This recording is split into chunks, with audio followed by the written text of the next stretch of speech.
sebuah profesinya apa, tetapi di situ ditekankan qurrata a'yun, menjadi penyejuk mata hati orang tuanya. Kalau penyejuk mata dohir itu gampang, lembaran-lembaran warna merah udah sejuk. Mamanya lagi marah-marah kasih segepok udah beres, adem matanya. Kalau mata lahir, mata ini yang ada dua ini. Tapi kalau mata batin, mata hati bukan hanya sekedar lembaran yang berwarna merah itu, tetapi lebih dalam lagi menjadi penyejuk kesanubari kedua orang tuanya. Sehingga kelak Ananda Syarif ini menjadi anak yang berbakti kepada kedua orang tuanya. Bagaimana ketika ia nyuapin orang tuanya sebagaimana dulu ia disuapin oleh orang tuanya. Bagaimana dulu, ya, bagaimana nanti si Syarif ini menggandeng orang tuanya sebagaimana dulu ketika masih kecil Syarif ini digandeng juga oleh orang tuanya. Ke sekolah, kemana, semuanya digandeng. Ya, semoga apa yang menjadi jihad seorang ibu, ya, suatu saat nanti akan terbalas dengan kesolehan dan kebaikan anak-anak kita.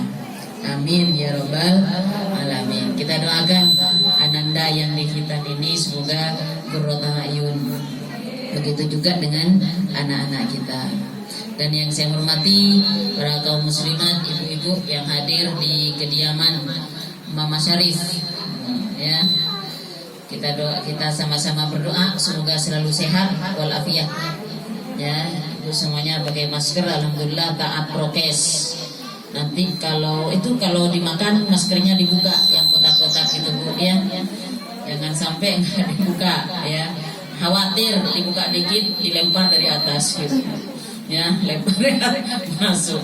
Nggak apa-apa dibuka kalau lagi makan. Alhamdulillah sekarang udah turun, ya.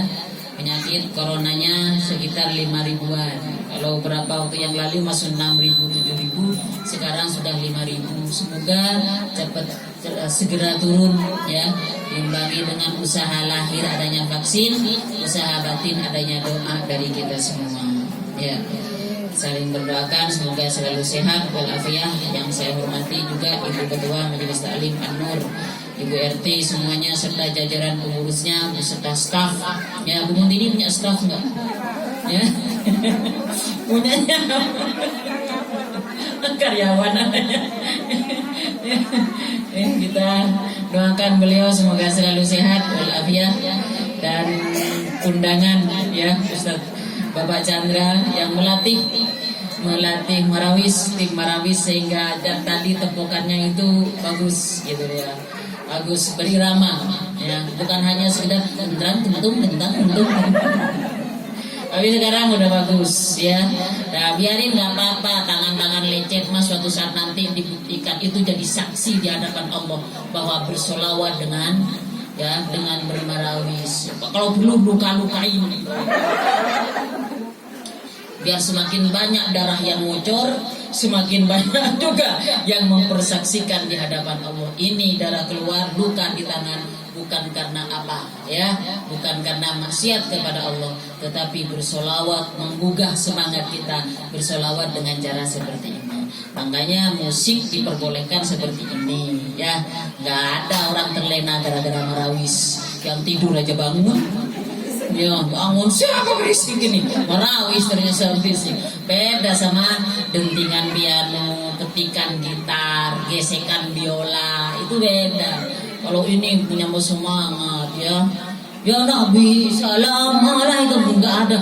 Ya Nabi salam, ya. Enggak ada gitu loh, ya. Makanya ini musik yang diperbolehkan karena menggugah semangat kita gitu loh, ya. Nih. Jadi kalau dari awal semuanya terbaca doa terus sholawat tanpa diiringi dengan seperti ini, khawatir ada menemukan titik kebosanan. Tapi kalau ada ini, ya, ada marawis, ada punya apa namanya, ya, hiburan tapi tidak membuat kita terlena. Ya, makanya harumnya musik itu karena terlena. Saya punya guru saya itu punya muridnya itu suka gitar sama piano. yang suka musik, ya suka musik karena takut khawatir keharamannya musik. Karena khawatir keharamannya musik, nanti gara-gara musik ini saya nanti masuk neraka, kata murid guru saya. Akhirnya apa? Ya musik dia tetap jalanin karena dia memang senang, hobi ketika di dunia, senang memainkannya, tetapi dia setiap malamnya selalu membaca surat Tabarok, surat Al-Mulk. Ya, sabda Rasulullah, barang siapa yang membaca surat Al-Mulk, ya, akan dihindarkan dari siksa kubur dan siksa api neraka. Maka dia baca terus surat Al-Mulk, gitu ya. Karena musik yang dia sukai ya musik-musik yang bikin terlena, gitu loh. Sedangkan ya dia ingin nanti semuanya dimudahkan baik di dunia maupun di akhirat. Usaha manusia. Suka bermusik, rajin bersedekah. Suka bermusik, lagunya bukan Cinta Satu Malam. Nah, beda lagi. Apalagi Kiong Raju. Apalagi apalah saya, ya kan biasa punya tetangga panturaan. Ya apal selimut tetangga. Macam-macam. Kalau cuma hafal itu ya, kalau cuma judulnya hafal ya. Tapi kalau kita ya bermusik, lagunya sholawat, ya disko-disko Arab tapi magadir gitu ya, itu luar biasa. Semoga semuanya menjadi nilai kebaikan bagi kita semua. Amin ya rabbal alamin. Syukur alhamdulillah kepada Allah Subhanahu wa taala. Tadi berangkatnya saya mendung ya kan hujan nih ya. Berarti hujannya hujan rahmat ya. Kalau hujan rahmat, tidak ada hujan pun itu semuanya rahmat, bentuk kasih sayang dari Allah Subhanahu wa taala. Makanya kita pantasnya bersyukur kepada Allah. Salawat dan salam semoga tetap teratur kepada sang pembawa risalah Islam, Nabi Allah Muhammad sallallahu alaihi wasallam. Ibu-ibu yang saya hormati ya, kenapa kok Allah memerintahkan kepada kita ketika memulai sesuatu membaca basmalah? Bismillahirrahmanirrahim. Kenapa juga di dalam basmalah itu sifat-sifat Allah, nama-nama Allah yang tertera Ar-Rahman dan Ar-Rahim? Bukannya nama-nama Allah itu ada 99? Kenapa kok tidak Bismillahis-Sabur? Ya, Bismillahil-Ghafur, Bismillahit-Tawwab. Kenapa kok yang dipakai oleh Allah itu Rahman dan Rahim? Ya, Rahman dan Rahim itu merupakan rahmat. Rahmat itu kasih sayang. Siapa sih yang tidak butuh kepada kasih sayang? Kalau orang yang sabar, orang yang tidak suka marah, mungkin nggak butuh sama as-sabur karena sudah sabar. Tidak memanggil lagi dengan sebutan as-sabur. Doa yang lain, urusan rezeki, urusan apa semuanya, ya. Tetapi siapakah di antara kita makhluk Allah yang tidak butuh kepada kasih sayang, kepada rahmat Allah? Orang yang sabar pun itu karena rahmat Allah. Makanya Allah itu akan marah ketika hambanya tidak meminta. Allah akan marah ketika hambanya tidak meminta. Tetapi hamba akan marah kalau selalu diminta. Iya apa ya? Ngerti nggak Bu?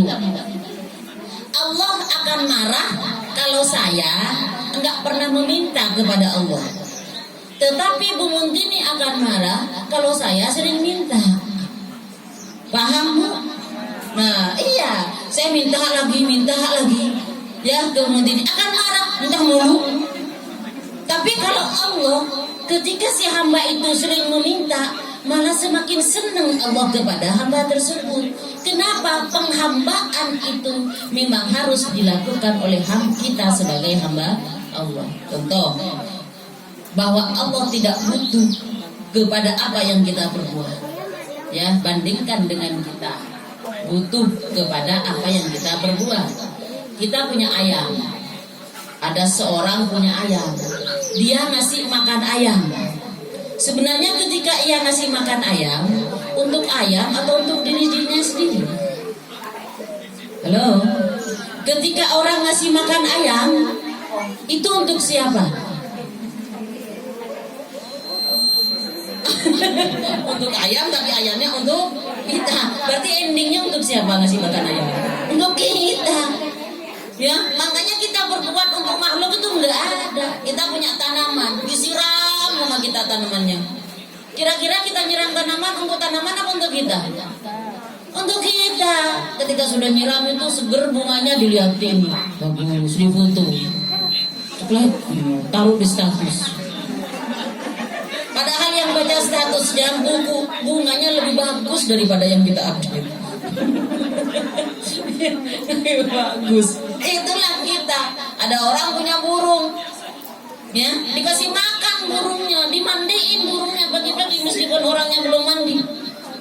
Burungnya udah mandi, kira-kira kasih makan burung itu untuk burung apa untuk dirinya sendiri?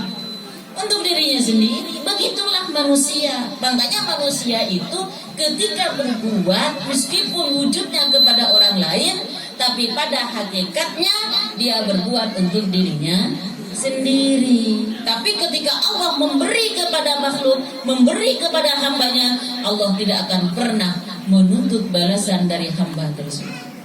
Paham? Ya, makanya kita duduk seperti ini bersilaturahim.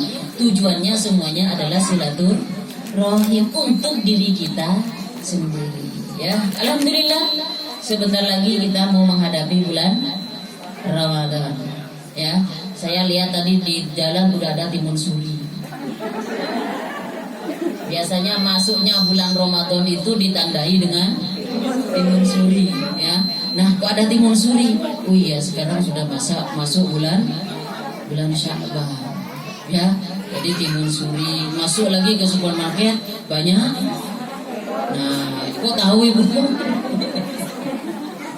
Ya, makanya apa sih yang perlu dipersiapkan? Apakah hanya sekedar timun suri yang mau dipersiapkan kita ketika memasuki bulan Ramadan? Apakah hanya sekedar sirup? Ya, ingat banyak godaan di bulan Ramadan. Orang puasa melihat air got ngalir aja. Ya, padahal tiap hari melihat air got. Tapi kalau bulan Ramadan siang-siang melihat got begini, seger. Iya apa ya? Godaannya banyak.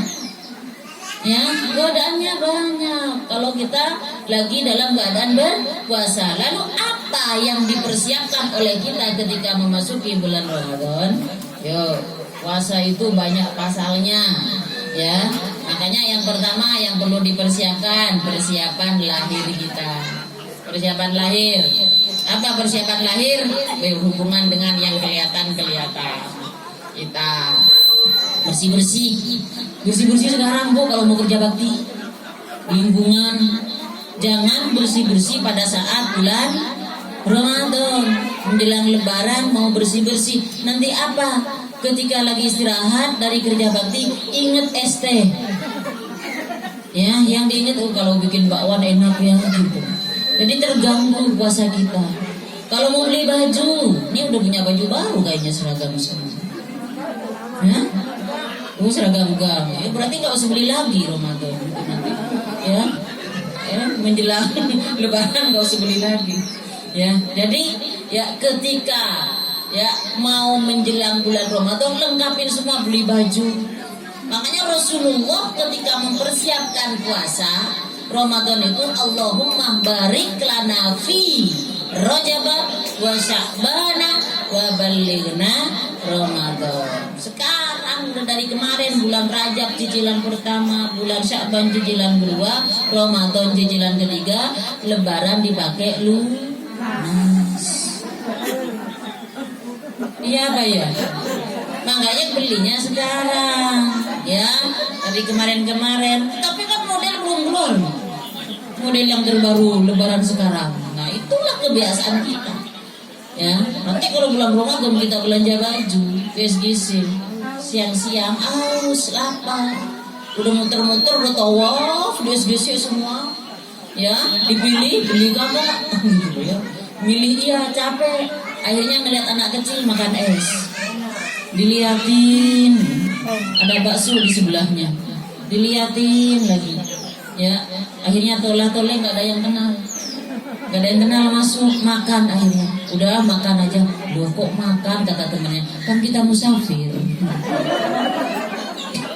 ngakunya musafir, ya padahal jalan keluar belanja karena lalainya kita sebelum di masa bulan Ramadan. Terus kalau maksa diri berangkat di bulan Ramadan bagaimana? Maksa kan? Makanya kalau mau punya tukang itu sekarang. Bulan Ramadan kita punya tukang nanti repot. Mau ngasih makan apa enggak ya? Mau ngasih makan apa ya enggak ya? Kita masih makan kepada tukang. Kalau tukangnya itu muslim, kita termasuk orang yang memberi peluang kepada orang tersebut untuk tidak berpuasa. Dosa enggak? Dosa kitanya. Kecuali tukangnya perempuan lagi head. Ya, ini tukangnya perempuan mau naik genteng lagi head, siapin. Atau tukangnya non muslim, siapin makanannya. Tapi kalau muslim, kita tidak boleh mendirikan peluang kepada orang tersebut untuk ya tidak berpuasa. Ya, makanya yang perlu pertama kali dipersiapkan adalah kebutuhan lahir kita. Yang kedua, batin kita. Makanya kita ketika mau masuki bulan Ramadan ada munggahan, ya. Munggahan itu batiniah kita, Bu, bersih dengan tetangga ketemu maaf-maafan. Bukan hanya dengan yang hidup, sama yang sudah wafat pun kita juga diperintahkan oleh ulama. Makanya ada istilah nyekar, ziarah ke kubur menjelang bulan Ramadan. Bersihkan batiniah kita untuk menyongsong bulan suci Ramadan. Nah, setelah itu baru masuk ke tahap berikutnya. Persiapannya adalah ilmu. Lahir kita siap, batin kita siap, ilmu pun juga dipelajari tentang bulan Ramadan. Puasa itu ya, yang berkenaan dengan puasa itu banyak ragamnya. Ada syarat puasa, ada rukun puasa, fardu puasa, ada batal puasa, ada makruhnya puasa, ada mubahnya puasa, terus ada sunnahnya puasa, ada makfunya puasa. Ya, dimakfu. Apa artinya dimakfu? Dimaafkan ketika kita mengerjakannya di bulan Ramadan dalam keadaan berpuasa. Apa saja yang dimaafkan ketika kita puasa terus terjadi pada diri kita? Ya, yang pertama menelan ludah sendiri. Jadi menelan ludah sendiri, bukan ludah orang lain. Ya, nggak usah dibayangkan. Ya, menelan ludah sendiri. Ya, menelan ludah itu boleh dengan 3 syarat. Syaratnya 3, ludah yang boleh ditelan. 1, ya, yang ditelan itu ya, yang pertama ludah yang tidak bercampur dengan sesuatu yang najis. Tidak bercampur dengan sesuatu yang najis, kumpul sama darah. Ya, yang kedua tidak bercampur dengan makanan. Kok bisa bercampur dengan makanan? Iya, kalau selilitan paginya keluar, ini kayaknya sisa semalam nih. Dibuang sayang. Ya, ditelan sama kita. Sengaja kita nelen berarti kita batal puasa. Yang ketiga, ya syarat ludah yang boleh ditelan, ludah yang tidak keluar dari tempatnya. Jadi ludah itu masih ada di satu tempatnya itu. Meskipun ludah itu sudah sampai ke bibir bagian dalam. Bibir bagian dalam. Tapi jangan sampai keluar. Kalau udah keluar sini, dimasukkan lagi sama kita, itu enggak boleh. Nah, kajian-kajian seperti ini kita harus paham karena kita punya tanggung jawab terhadap puasa anak kita. Kajian seperti ini kita harus paham karena kita punya tanggung jawab kepada anak kita. Makanya Bu, kalau mendidik anak sekarang dengan pola anak zaman kita masih kecil, lebih susah mana Bu? Halo? Lebih susah sekarang. Karena kita anak dulu yang dibela anak dulu. Ya. Kalau sekarang manggil anak itu gampang, Bu. Ring ya, tinggal telepon, pulang. Ya, kalau orang tua kita dulu, kalau mau manggil kita, nah ya, pakai sapu sampai lompat sungai, lompat kali nyari. Kita nggak bawa HP dulu. Ada yang punya HP dulu? Telepon aja nggak ada di rumah. Telepon masih diputer gitu. Masih ingat nggak? Ya, ada yang pernah punya kayak gitu, Bu? Saya nggak punya. Saya telepon ada di rumah pertama kali udah pencet begini. Pencet begini. Kalau bunyi lari. Rebutan sama saudara saya. Ya, soalnya kalau teman saya yang telepon bilang nggak ada sama kakak. Ya, mau bicara dengan nggak ada, gitu loh. Langsung ditaruh. Saya balas juga. Kalau ada temennya kakak saya nelpon, saya yang terima, nggak ada juga. Kan masih kecil, nggak tahu makruf.